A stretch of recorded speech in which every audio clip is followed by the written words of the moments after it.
বাংলার প্রিয় ভক্তগণ, যারা শান্তি বার্তা চ্যানেলটিকে ফলো করছেন তাদেরকে অসংখ্য ধন্যবাদ। আজ আমি নিয়ে এসেছি দোল পূর্ণিমা নিয়ে বিরাট তত্ত্বকথা। এই দোল পূর্ণিমার নাম হোলি কেন হলো সেই নিয়ে আজ দুই কীর্তনিয়ার মধ্যে বিরাট তত্ত্বকথা আলোচনা হবে। এক ধরনের লড়াইয়ের মধ্য দিয়ে এই ভিডিওটি অনুষ্ঠিত হবে। একদিকে প্রদীপ পালজি, অন্যদিকে কৃষ্ণ দাস মুখার্জি, দুজনেই বিখ্যাত কীর্তনিয়া।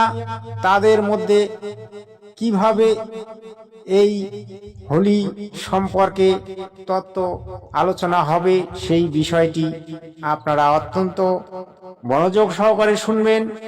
এদের দুজনার তত্ত্বের মধ্যে মিল আছে কিনা সেটাও আপনারা দেখবেন, কারণ এরা তো একজন এক একভাবে বর্ণনা করে।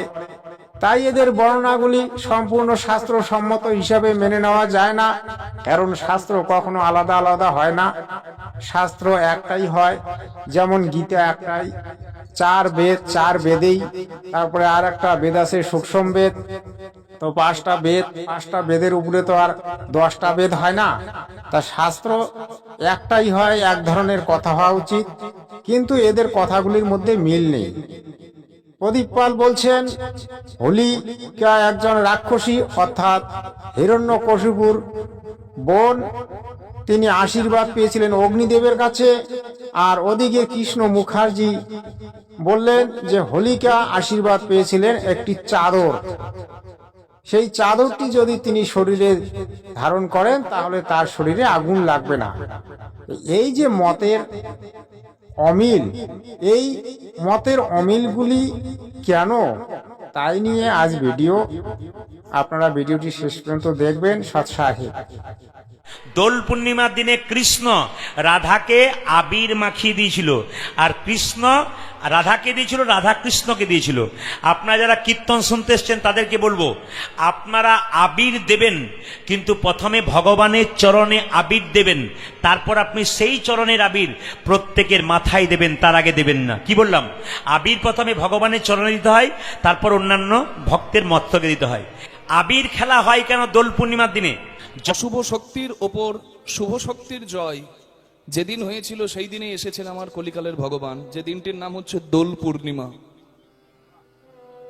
দোল পূর্ণিমার একটি নাম গৌর পূর্ণিমা, কিন্তু আপামর বাঙালি এখন অনেকে ভালো করে জানেই না যে দোল পূর্ণিমা শুধু রং ছড়াছড়ির দিন নয়, আমার শ্রী চৈতন্য মহাপ্রভুর আবির্ভাবের দিন।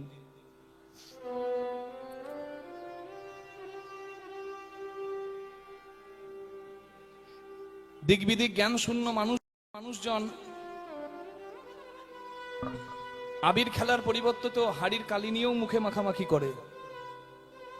মদ মাংস খেয়ে যে দিনটি পবিত্রভাবে পালন করা উচিত সেদিনটিতে মানুষ মনুষ্যত্ব হারিয়ে পশুত্ব অবলম্বন করে, অনাচার, পাপাচার, দুরাচার, ব্যভিচার করে। রাস্তার একটা পশু যদি দাঁড়িয়ে থাকে তার গায়ে রং মাখিয়ে দেয়। সেই দিনটি ব্যভিচারের দিন নয়, সেই দিনটি বড় পবিত্র দিন। মনে রাখতে হয় দোল পূর্ণিমায় আমার চৈতন্য মহাপ্রভু কলিকালের ভগবানের আবির্ভাবের দিন। পূর্ণিমা, অমাবস্যা, একাদশীতে যারা মদমাংস খায় আর ব্যভিচার করে তাদের পতন অনিবার্য, কিচ্ছু করার নাই। ঊর্ধ্বং গচ্ছন্তি সত্যস্তা মধ্যে তিষ্ঠন্তি রাজসা জঘন্যগুণ বৃত্তিস্তা অধৌ গচ্ছন্তি তামসা। ভাগবতে বর্ণিত দৈত্যরাজ হিরণ্যকশিপু তার সন্তান প্রহ্লাদকে মারার জন্য নানাবিধ প্রচেষ্টা করেছিল। হাতির পায়ের তলায় দিয়ে দিয়েছে ছেলেকে মারার জন্য, বাঁচিয়েছে ভগবান হরি। সাপে ভর্তি ঘরে ভরে দিয়েছে, বাঁচিয়েছে হরি। পাহাড় থেকে ফেলে দিয়েছে, কোলে নিয়েছে হরি। ওজন বেঁধে সমুদ্রে ফেলে দিয়েছে, তুলে নিয়েছে হরি। রাখে হরি, মারে কে? মারে হরি, রাখে কে? কথা মিথ্যা নয়, চিরন্তন সত্য।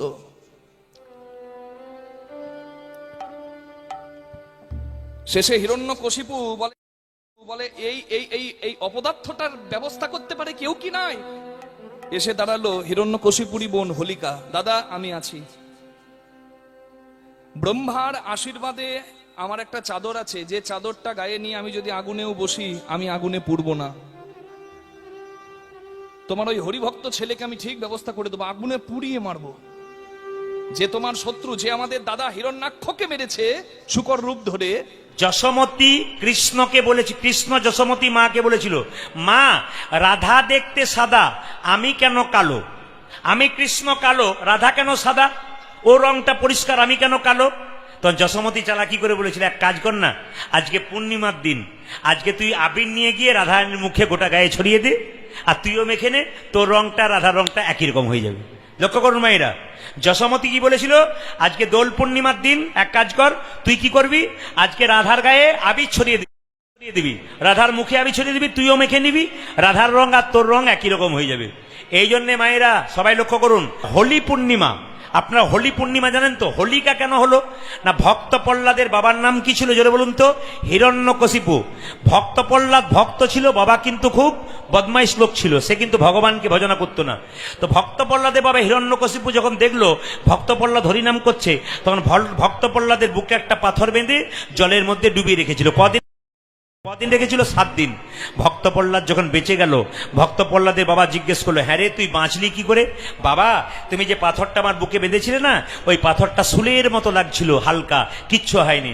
ভক্ত প্রহ্লাদকে একটা বাড়িতে ঢুকিয়ে দিল, তার মধ্যে বিষধর সাপ ঢুকিয়ে দিল, কিন্তু ভক্ত প্রহ্লাদকে কামড়ালো না। ভক্ত প্রহ্লাদ কৃষ্ণ নাম করতে লাগলো। ভক্ত প্রহ্লাদের মায়ের নাম ছিল কয়াধু।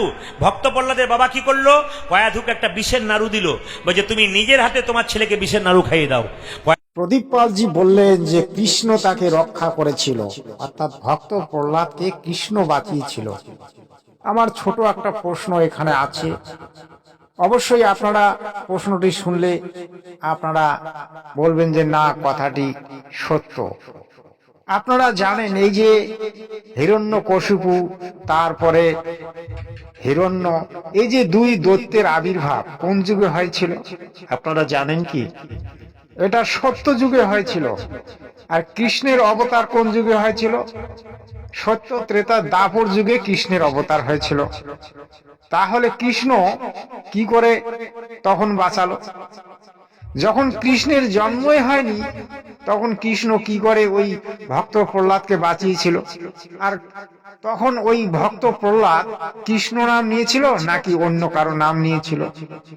এই সমস্ত আজগুবি গল্প, বানানো গল্প, এগুলো আমাদের বেদ শাস্ত্রে বর্ণিত নাই। যে কথাগুলি আমাদের বেদ শাস্ত্রে লেখা নাই, এই কীর্তনীয়রা 2 টাকার লোভে তারা নানান ধরনের গল্প গুজব, নানান ধরনের মিথ্যা প্রপঞ্চনা মানুষকে শুনিয়ে তারা পয়সা রোজগার করে। আপনাকে আমি সঠিক তত্ত্ব বলছি, যে যুগে এই ভক্ত প্রহ্লাদের জন্ম হয়েছিল সেই যুগটা ছিল সত্য যুগের শেষ টাইম, অর্থাৎ রাম অবতারের সম মুহূর্ত আর সত্য যুগের শেষ, সেই সময়কার কথা। সেই সময়ে ছিল রাম নাম। রাম নাম ভক্ত প্রহ্লাদ জপতেন। সেই রাম নাম জপতে হিরণ্যকশিপু দিতেন না, কিন্তু আর ভক্ত প্রহ্লাদ সেই রাম নাম জপতেন। এটা ছিল বিরোধিতা, অর্থাৎ হরিনাম। ওই রাম নাম আর হরিনাম তো ধরুন একই ধরনের, যেই হরি সেই রাম, সেই সবকিছু। তো এবারে ধরুন এই যে কৃষ্ণ, কৃষ্ণ নাম তো এলো এই কলিতে, গৌরাঙ্গ মহাপ্রভু নিয়ে আসলো এই কলিতে কৃষ্ণ নাম।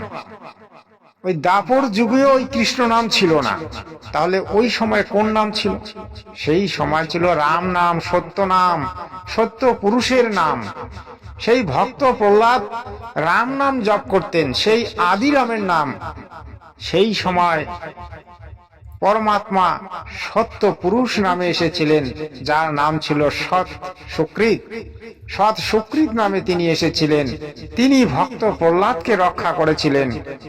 আসলে সেই সময়ে পরমাত্মার পূর্ণ রূপ নেওয়ার কোনো নিয়ম ছিল না, অর্থাৎ এই জায়গার 21 ব্রহ্মাণ্ডের যে কাল ভগবান, তাকে তিনি বচন দিয়েছিলেন যে সত্য ত্রেতা দ্বাপর যুগ পর্যন্ত তিনি আড়ালে থাকবেন, কিন্তু কলিতে তিনি পূর্ণ প্রকাশ নেবেন। তাই কলিতে আজ পূর্ণ প্রকাশ পেয়েছে। এসেছিলেন তিনি কাশীনগরে কবির দেব রূপে, এবং বর্তমান বিশ্বে তিনি আছেন রামপাল মহারাজ রূপে, যিনি বিশ্বকে আজ সদ্ভক্তি দিয়ে মোক্ষের রাস্তা দিয়েছেন, মোক্ষের পথ প্রশস্ত করে দিয়েছেন। আজ হাজারো হাজারো মানুষ মোক্ষ পেয়ে সত্যলোকে চলে যাচ্ছে।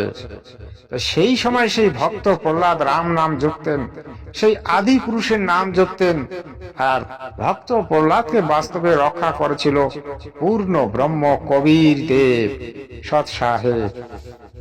কয়াধু কেঁদে কেঁদে বলেছিল ভক্ত প্রহ্লাদ, তুই তো প্রহ্লাদ মহারাজ, তুই তো ভগবানের ভক্ত, আমি মা হয়ে তোকে বিষের নাড়ু তুলে দেবো। এ কিরকম, লোকে আমায় কলঙ্কিনী বলবে, রাক্ষসী বলবে, মা বলবে না। আমি যখন তুলে দিচ্ছি তখন তুই ভগবানের কাছে প্রার্থনা কর, এই বিষের নাড়ু যেন অমৃত হয়ে যায় বাবা, বিষের নাড়ু যেন অমৃত হয়ে যায়। ভগবানের কৃপাতে, ভগবানের নামে বিষের নাড়ু অমৃত হয়ে গেছিল।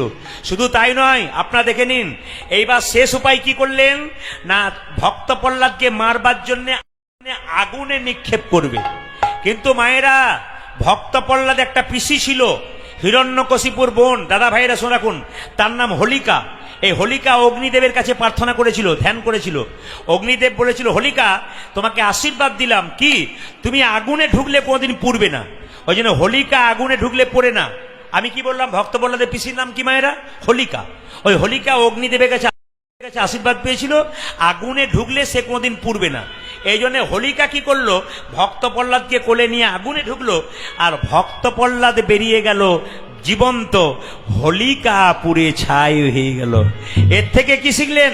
সারা জীবন যদি ভক্তি করলেন, সারা জীবন বৈষ্ণবের যদি ভগবানের ভজন করলেন, একদিন যদি বৈষ্ণবের কাছে অপরাধ করলেন, সব পাপ পুণ্য তোমার পাপে পরিণত হয়ে গেল। দৈত্যরাজ হিরণ্যকশিপু তার সন্তান প্রহ্লাদকে মারার জন্য নানাবিধ প্রচেষ্টা করেছিল।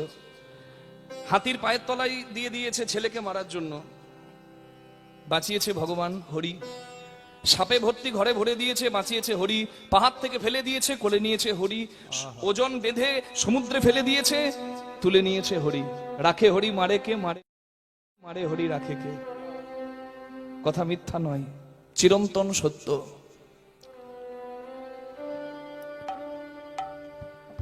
শেষে হিরণ্যকশিপু বলে, এই এই এই এই অপদার্থটার ব্যবস্থা করতে পারে কেউ কি নাই? এসে দাঁড়ালো হিরণ্যকশিপুরী বোন হোলিকা। দাদা আমি আছি।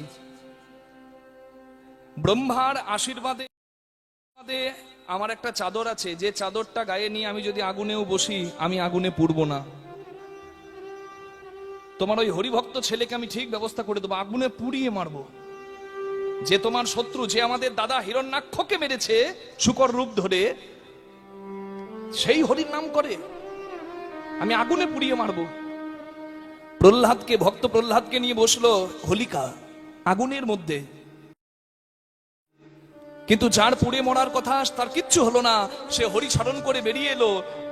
আর যার আগুনের আঁচ লাগারও কথা নয়, সে আগুনে দগ্ধীভূত হয়ে পুড়ে ছাই হলো। এই যে হিরণ্যকশিপুর বোন হোলিকা দহন হলো, এই হোলিকার নাম থেকেই পরের দিনটিতে বিজয় উৎসব, অশুভ শক্তির ওপর শুভ শক্তির জয়, সেই বিজয় উৎসব হোলি নামে জগতে প্রসিদ্ধ হলো। নিতাই গৌর হরি হরি বল।